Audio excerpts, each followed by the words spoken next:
ময়মনসিংহের জয়নুল উদ্যানে চলন্ত নাগরদোলা ভেঙে পড়ে শিশুসহ অন্তত ৮ জন আহত হয়েছে।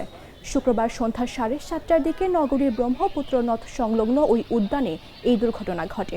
প্রত্যক্ষদর্শী ও পুলিশ সূত্রে জানা গেছে, সাপ্তাহিক ছুটির দিন হওয়ায় সন্ধ্যায় নাগরদোলায় প্রচুর দর্শনার্থী ছিল।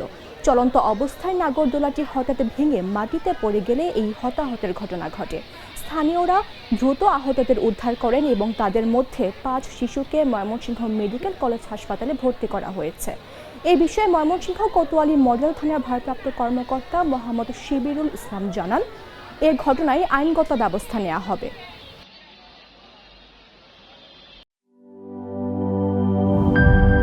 ইউরোপ, এশিয়া, আমেরিকা যেখানে যাই, বিশ্বের 145টি দেশে আজ ফ্রুটো পাই।